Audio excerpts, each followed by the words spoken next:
जय हिंद दोस्तों। आपका अपना YouTube channel online study hub में स्वागत है।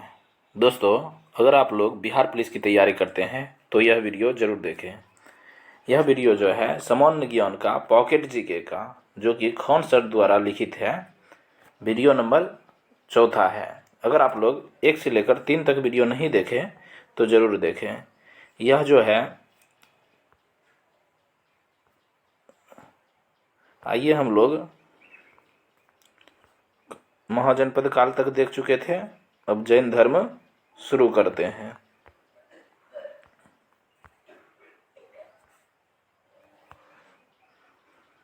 जैन धर्म के बारे में देखते हैं।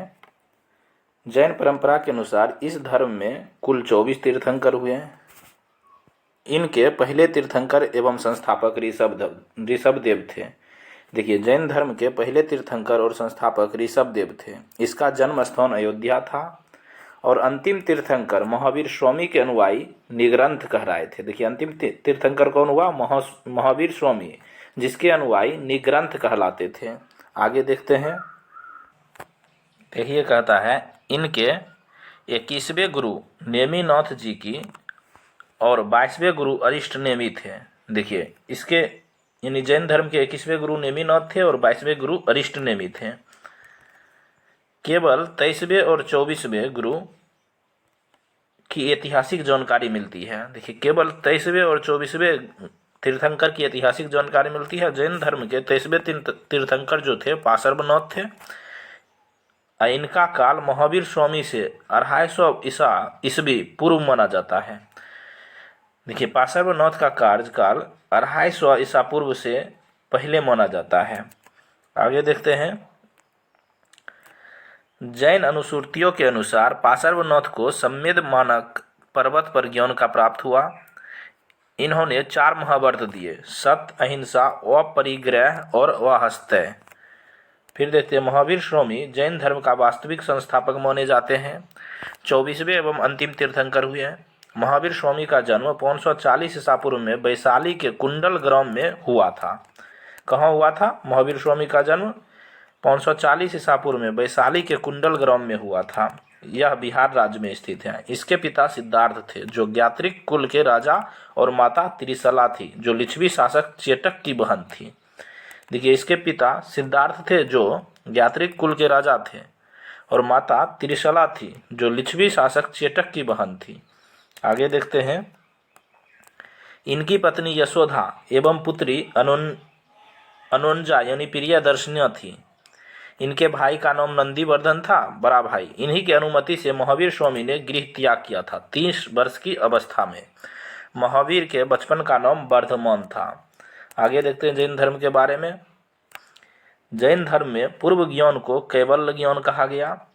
12 वर्ष तक लगातार कठोर तपस्या एवं साधना के बाद 42 वर्ष की आयु में महावीर को जुम्बिक ग्राम के पास ऋजुपलिका नदी के किनारे 1 साल वृक्ष के नीचे केवल यानी संपूर्ण ज्ञान प्राप्त हुआ। देखिए, यह इंपॉर्टेंट हो जाता है जैन धर्म से संबंधित। 12 वर्ष तक लगातार कठोर तपस्या और साधना के बाद, देखिए 30 वर्ष में गृह त्याग किया, लेकिन 12 वर्ष कठोर तपस्या किया। उसके 42 वर्ष की आयु में महावीर को जुम्बिक ग्राम के पास ऋजुपलिका नदी के किनारे 1 साल वृक्ष के नीचे केवल यानी संपूर्ण ज्ञान प्राप्त हुआ। केवल प्राप्त हो जाने के बाद महावीर स्वामी को जिन यानी विजेता, जितेंद्रिय, अरहत एवं निग्रंथ जैसी उपाधियां मिली। आगे देखते हैं। बौद्ध साहित्य में महावीर स्वामी को निगंठ नाथपुत्र कहा गया है। महावीर स्वामी ने सर्वप्रथम 11 ब्राह्मणों को उपदेश दिया, जिन्हें गंधर कहा जाता था। महावीर ने अपना उपदेश प्राकृत भाषा में दिया था। देखिए, यह इंपॉर्टेंट हो जाएगा। जैन धर्म प्राकृत भाषा में अपना उपदेश दिया था। महावीर स्वामी का प्रथम शिष्य जमाली यानी उनके दामाद थे। पहला विद्रोह महावीर के विरुद्ध जमाली ने ही किया था। जैन धर्म के प्रथम भिक्षुनी नरेश दधिबाधन की पुत्री चंपा थी। महावीर स्वामी के भिक्षुनी संघ का प्रधान चंदना थी। इस प्रकार यह बहुत ही इम्पोर्टेंट है। आगे देखते हैं।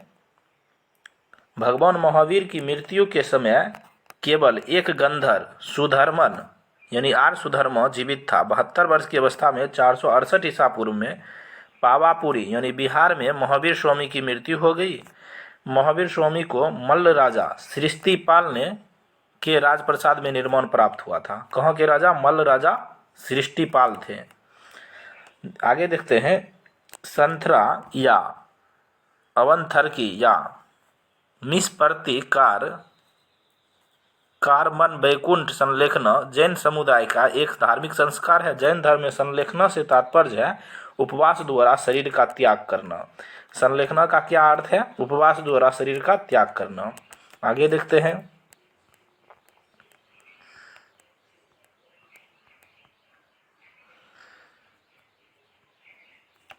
जैन धर्म में 5 प्रकार के ज्ञान को परिभाषित किया गया। सबसे पहले मति। देखिए, मति कहता है इंद्रिय जनित ज्ञान। दूसरे श्रुति। श्रुति कहता है सुनकर होने वाले ज्ञान को श्रुति कहा जाता है। तीसरा है अवधि, दिव्य ज्ञान यानी दूर देश का ज्ञान। चौथा है मन, मन पर्याय, किसी के मन की बात जानने वाला। पांचवा और अंतिम है केवल अंतिम एवं संपूर्ण ज्ञान। आगे देखते हैं, जैनियों द्वारा अपने पवित्र ग्रंथों के लिए सामूहिक रूप से जैन आगम शब्द का प्रयोग करते हैं। देखिए, जैन आगम शब्द का प्रयोग अपने ग्रंथों के रूप में किया जाता है। इसके अंतर्गत 12 अंग, 12 उपांग, 6 क्षेत्र सूद, 4 मूल सूत्र, 10 प्रकीर्णन, 2 चुलिका सूत्र, नंदी सूत्र, अनुयोग द्वारा द्वार को सम्मिलित किया गया है। अंगों एवं उपांगों पर जो भाज्य लिखे गए हैं वे निरुक्ति, चूर्णी, टीका कहलाते हैं। आगे देखते हैं, जैन धर्म के अनुसार जीव को अनंत चतुर्देशीय प्राप्त हो जाता है। वह अनंत ज्ञान, अनंत दर्शन, अनंत वीर, अनंत आनंद की प्राप्ति कर लेता है। महावीर ने 5वां व्रत ब्रह्मचर्य को जोड़ दिया। महाव्रतों को 2 भागों में बांट दिया। अनुव्रत यानी गृहस्थ आम आदमी, महाव्रत मतलब मुनि। आगे देखते हैं, जैन धर्म के त्रिरत्न। देखिए, जैन धर्म के त्रिरत्न कौन कौन हो जाएगा? सम्यक ज्ञान, सम्यक दर्शन और सम्यक आचरण। जैन धर्म के सप्तभंगी ज्ञान को 2 अन्य नाम है। देखिए, सप्तभंगी ज्ञान के कौन कौन अन्य नाम है? अनेकावाद और स्यादवाद। देखिए, अनेकावाद जो हो जाएगा यह जैन दर्शन का तत्व मीमांसीय सिद्धांत है।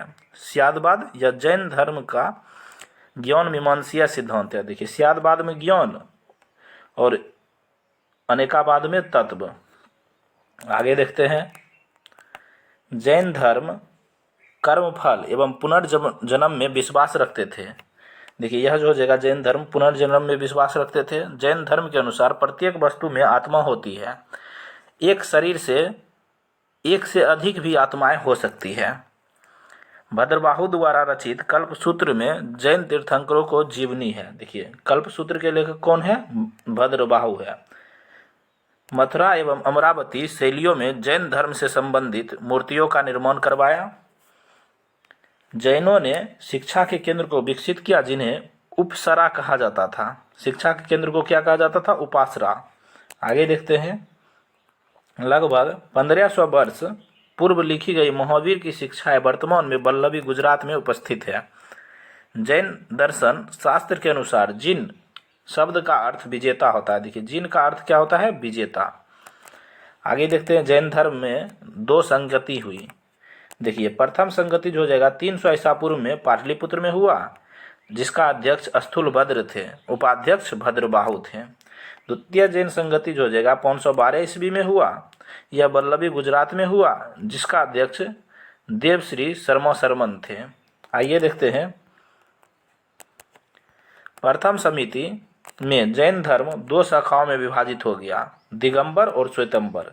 देखिए, दिगंबर भद्रबाहु के अनुयायी को दिगंबर कहा गया।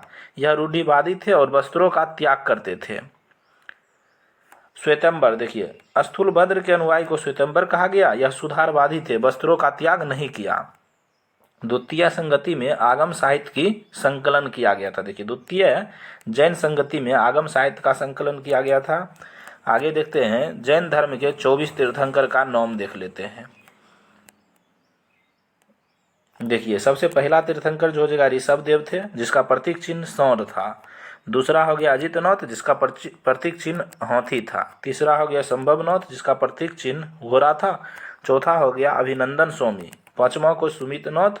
छठा पदम प्रभु। सातवां को सुपार्श्वनाथ जिसका प्रतीक चिन्ह स्वास्तिक था।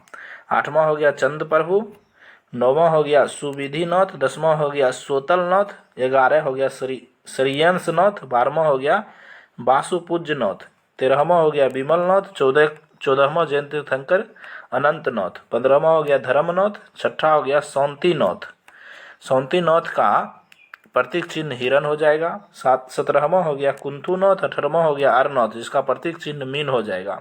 19वां जैन तीर्थंकर मल्लीनाथ हुआ। 20वां मुनि सुब्रत, 21वां नेमिनाथ। देखिए नेमिनाथ जैन तीर्थंकर का प्रतीक चिन्ह हो जाएगा नीलकमल।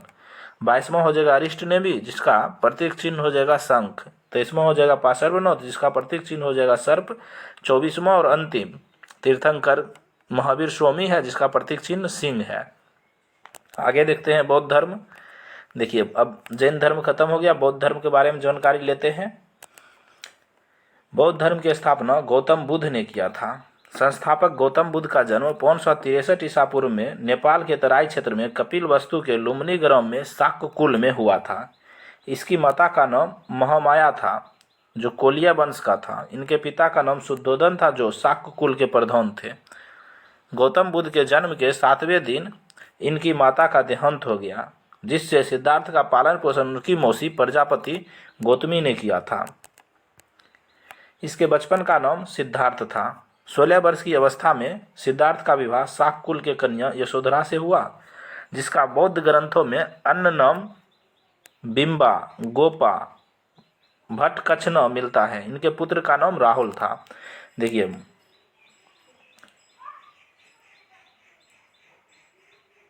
गौतम बुद्ध के पुत्र का नाम राहुल था। कौंडिन्य नाम के ब्राह्मण ने भविष्यवाणी की थी कि सिद्धार्थ महान सम्राट या महान साधु बनेगा। कौन? कौंडिन्य नाम के ब्राह्मण ने। आगे देखते हैं बुद्ध के जीवन को 4 घटनाओं को प्रभावित किया था। देखिए बुद्ध के जीवन को 4 घटनाओं ने प्रभावित किया था। बुजुर्ग व्यक्ति, बीमार व्यक्ति, मृत व्यक्ति, साधु और सन्यासी।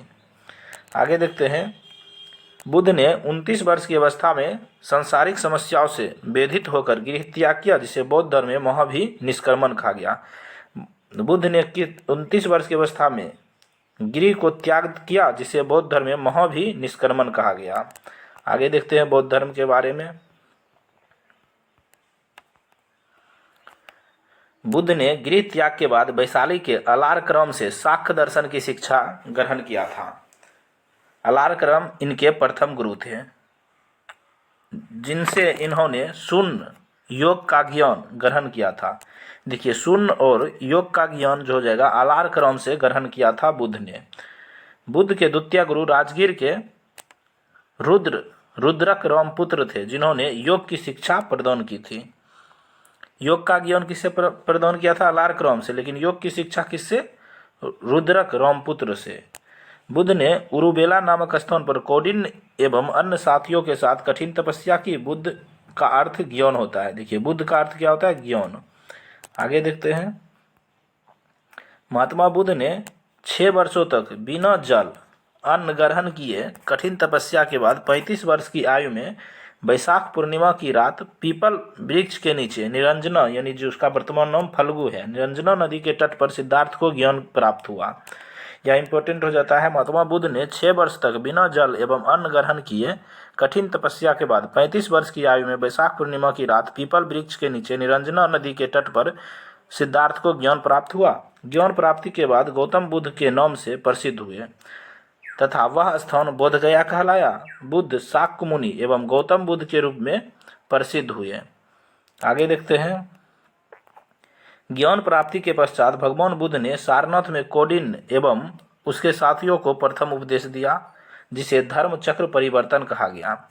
बुद्ध ने अपने उपदेश आमजन को भाषा पाली में दिया। देखिए बौद्ध ने पाली भाषा में उपदेश दिया। महाबोधि मंदिर समूह या महाबोधि विहार से गौतम बुद्ध ने दुनिया के लिए बौद्ध धर्म के लिए अपने दिव्य ज्ञान का प्रचार किया। बुद्ध ने तपस और कालिक नामक 2 शूद्रों को बौद्ध धर्म का सर्वप्रथम अनुयायी बनाया। आगे देखते हैं बुद्ध ने सर्वाधिक उपदेश कौशल की राजधानी श्रावस्ती में दिए। सर्वाधिक वर्षा काल भी श्रावस्ती में व्यतीत किया। अंतिम उपदेश वैशाली में दिया। देखिए बुद्ध ने अपना अंतिम उपदेश कहाँ दिया? वैशाली में, लेकिन सर्वाधिक उपदेश श्रावस्ती में दिया था और प्रथम उपदेश सारनाथ में दिया। आगे देखते हैं, बुद्ध ने मध्यम प्रतिपदा मार्ग का प्रतिपादन किया। बुद्ध ने कहा, राग के समान कोई अग्नि नहीं, द्वेष के समान कोई बलि नहीं और शांति के समान कोई सुख नहीं। मनुष्य अपने भाग्य का स्वयं निर्माता है। विश्व दुखों का सागर है। मृगदाय ऋषि पतन सारनाथ बुद्ध का प्रथम उपदेश है।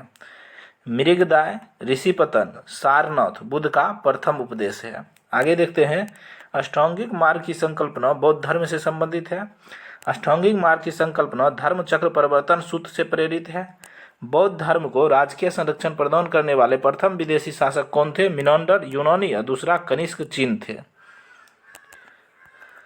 आगे देखते हैं, बुद्ध चरित्र, सौंदरानंद, सूत्रालंकार, प्रज्ञा पारमिता पुस्तक के लेखक अश्व घोष थे। देखिए यह इंपॉर्टेंट हो जाएगा। बुद्ध चरित्र, सौंदरानंदन, सूत्रालंकार, प्रज्ञा पारमिता पुस्तक के लेखक अश्व घोष थे। अवंती के शासक परधोत ने बुद्ध को आमंत्रित किया, लेकिन बुद्ध ने अवंती की यात्रा नहीं किया था। उपाली बुद्ध का प्रधान शिष्य था। आनंद बुद्ध का प्रिय शिष्य था। बुद्ध की 80 वर्ष की अवस्था में कुशीनारा यानी कुशीनगर उत्तर प्रदेश में 483 ईसा पूर्व में भोजन करने के उपरांत मृत्यु हो गया, जिसे महापरिनिर्वाण कहा गया।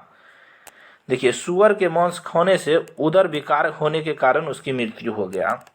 आगे देखते हैं, अनुश्रुति के अनुसार बुद्ध की मृत्यु के पश्चात सम्राट अशोक ने उसके शरीर के अवशेषों को 8 भागों में बांटकर स्तूपों का निर्माण करवाया था। बौद्ध धर्म के त्रिरत्न कौन कौन हो जाएंगे? बुद्ध, धम्म, संघ। देखिए, बिहार बौद्ध भिक्षुओं के निवास स्थान को बिहार कहा गया और पूजा स्थल के चैत्य कहा गया। देखिए, बौद्ध धर्म का प्रतीक चिन्ह हाथी बुद्ध के गर्भ में आना है। देखिए, बुद्ध के गर्भ में आना का प्रतीक चिन्ह हाथी है। आगे देखते हैं, देखिए कमल या सौर हो जाएगा। यह जन्म का प्रतीक चिन्ह कमल और यौवन का प्रतीक चिन्ह सौर है। घोड़ा, देखिए गृह त्याग के प्रतीक चिन्ह घोड़ा है। ज्ञान के प्रतीक चिन्ह हो जाएगा पीपल या बोधि वृक्ष। निर्माण का प्रतीक चिन्ह हो जाएगा पद चिन्ह। मृत्यु का प्रतीक चिन्ह हो जाएगा स्तूप। प्रथम उपदेश का प्रतीक चिन्ह हो जाएगा चक्र। फिर देखते हैं, भगवान बुद्ध के 4 आर्य सत्य हैं। कौन? दुख निरोध, दुख के कारण का निवारण, दुख निरोध गामिनी प्रतिपदा, दुख के मूल कारण व विधा का विनाश का उपाय अष्टांगिक मार्ग है। आगे देखते हैं, प्रतीत सामुत्पाद ही बौद्ध के उपदेशों का सार है। इसका शाब्दिक अर्थ ऐसा होने पर वैसा होना है। दुख को हरने वाले तथा तृष्णा का नाश करने वाले अष्टांगिक मार्ग के 8 अंग हैं। बुद्ध के जीवन की घटनाएं हो जाएगा महाभिनिष्क्रमण, यानी गृह त्याग की घटना को महाभिनिष्क्रमण कहा गया। संबोधि, देखिए ज्ञान प्राप्त होने की घटना को संबोधि कहा गया। उपदेश देने की घटना को धर्म चक्र परिवर्तन कहा गया और निर्माण की घटना को महापरिनिर्माण कहा गया। आगे देखते हैं, बुद्ध के अष्टांगिक मार्ग। देखिए, इसके 8 मार्ग में कौन कौन होंगे? सम्यक दृष्टि, सम्यक संकल्प, सम्यक वाक, सम्यक कर्मांत, सम्यक आजीव, सम्यक व्यायाम, सम्यक स्मृति, सम्यक समाधि। अष्टांगिक मार्ग को भिक्षुओं का कल्याण मित्र कहा गया। बौद्ध धर्म क्षणिकवाद या अनित्यवादी है, जिसमें सभी वस्तुओं के गुण क्षणिक हैं, अर्थात यह जगत अनित्य एवं परिवर्तनशील है। यह बौद्ध दर्शन का तत्व मीमांसीय या मीमांसा सिद्धांत है। बौद्ध धर्म निरात्मवादी है। बुद्ध नित्य आत्मा को स्वीकार नहीं करते हैं, यह पुनर्जन्म में विश्वास करता है। बौद्ध धर्म अनिश्वरवादी धर्म है। आगे देखते हैं, संघ में परविष्टि को उपसंपदा कहा जाता था और सम्मिलित होने के लिए न्यूनतम आयु सीमा 15 वर्ष थी। देखिए, बौद्ध धर्म में सम्मिलित होने के लिए न्यूनतम आयु सीमा जो हो जाएगा वह 15 वर्ष था। आगे देखते हैं, बौद्ध धर्म का अंतिम लक्ष्य निर्माण होता था। निर्माण का शाब्दिक अर्थ है दीपक का बुझ जाना। बुद्ध ने निर्माण प्राप्ति के लिए भिक्षुओं के 10 शीलों पर बल दिया। आगे देखते हैं, गृहस्थों के लिए बुद्ध ने पंचशील सिद्धांत दिया। देखिए पंचशील सिद्धांत कौन कौन है? झूठ नहीं बोलना, चोरी नहीं करना, हिंसा नहीं करना, नशा नहीं करना, व्यभिचार नहीं करना। बौद्ध धर्म के त्रिपिटक 3 हैं जो पाली भाषा में लिखा गया है। 3 पिटक निम्नलिखित हैं। देखिए 3 पिटक कौन कौन है? सूत पिटक, जिसका रचना आनंद ने किया। सूत पिटक को बौद्धों का इनसाइक्लोपीडिया कहा जाता है। बुद्ध की शिक्षाएं एवं जीवन की घटनाएं इसके शूद्रक निकाय में जातक कथाएं मिलती है। इसके 5 निकाय हैं। सूत पिटक के बारे में देख लिया। अब विनय पिटक के बारे में देखते हैं। विनय पिटक के रचनाकार उपाली थे। इसमें संघ के नियम एवं आचार विचार मिलते हैं। तीसरा है अभिधम पिटक, बौद्ध दर्शन और दार्शनिक विचार इसमें मिलते हैं। अब जातक कथा के बारे में देखते हैं। देखिए भगवान बुद्ध जातक कथाएं को भगवान बुद्ध की पूर्व जन्मों की कहानी जातक कथाएं में मिलती है। बौद्धों के लिए हर महीने के 4 दिन यानी अमावस्या, पूर्णिमा, 2 चतुर्दशी दिवस उपवास के दिन होते थे। बुद्ध का जन्म, ज्ञान प्राप्ति एवं महापरिनिर्वाण वैशाख पूर्णिमा को हुई थी। यह बौद्धों का सबसे पवित्र एवं महत्वपूर्ण त्यौहार है, जिसे बुद्ध पूर्णिमा के नाम से जाना जाता है। अब बौद्ध के बारे में कुछ संगति दिया है। देखिए 4 संगति का आयोजन किया गया था।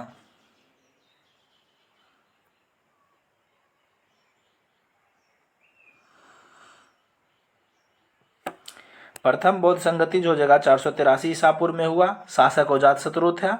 स्थान जो जगह राजगिरी सप्तपर्णी गुफा। इसका अध्यक्ष हो जाएगा महाकश्यप या महाकश्यप थे। देखिए द्वितीय बौद्ध संगति जो जगह 383 ईसा पूर्व में हुआ। शासक कालाशोक था। स्थान वैशाली में हुआ। इसका अध्यक्ष सवाकामी था। तृतीय बौद्ध संगति जो हो जाएगा 251 ईसा पूर्व में हुआ। अशोक के शासनकाल में। स्थान पाटलिपुत्र था। इसका अध्यक्ष हो गया मोगलीपुत्र 30। चतुर्थ बौद्ध संगति देखिए प्रथम शताब्दी ईसा पूर्व में हुआ था। इसका शासक कनिष्क था। कुंडलवन कश्मीर में हुआ। इसका अध्यक्ष वसुमित्र था और उपाध्यक्ष अश्वघोष था। इस प्रकार चारों बौद्ध संगति देख लिए। अब आगे देखते हैं। चतुर्थ बौद्ध संगति में बौद्ध धर्म को 2 भागों में विभाजित कर दिया गया, जैसे हीनयान और महायान। देखिए बौद्ध धर्म में ही सबसे पहले धार्मिक जुलूस आरंभ किया गया था। देखिए सबसे पहले धार्मिक जुलूस बौद्ध धर्म में आरंभ किया गया था। भगवान बुद्ध ने धार्मिक आडंबरों, कर्मकांड, अंधविश्वास, सामाजिक असमानता, वर्ण व्यवस्था का विरोध किया। भगवान बुद्ध ने एक सरल आडंबर विहीन धर्म दिया। महायान शाखा का आदर्श बोधिसत्व थे। हीनयान शाखा का आदर्श अरहत पद को प्राप्त हुआ। देखिए यह इंपॉर्टेंट है। महायान शाखा का आदर्श बोधिसत्व थे। हीनयान शाखा का आदर्श अरहत पद को प्राप्त हुआ। मिलिंद पन्हो ग्रंथ के लेखक नागसेन को माना जाता है। यह पाली भाषा में लिखा गया। मिलिंद पन्हो ग्रंथ में यूनानी शासक मिनेंडर एवं बौद्ध भिक्षु नागसेन के मध्य प्रश्नोत्तर वार्तालाप संग्रहित है। आगे देखते हैं। गंधार एवं मथुरा एवं अमरावती मूर्ति कला शैलियों में भगवान बुद्ध से संबंधित कई मूर्तियां बनी। सर्वाधिक बुद्ध मूर्तियों का निर्माण गंधार शैली के अंतर्गत किया गया। बौद्ध धर्म का भूटान, तिब्बत, नेपाल पड़ोसी देशों में प्रचार प्रसार पद्म संभव ने किया। देखिए भूटान, तिब्बत, नेपाल पड़ोसी देशों में प्रचार प्रसार पद्म संभव ने किया था। तक्षशिला, नालंदा विश्वविद्यालय विकसित हुए जो शिक्षा के बड़े केंद्र बने।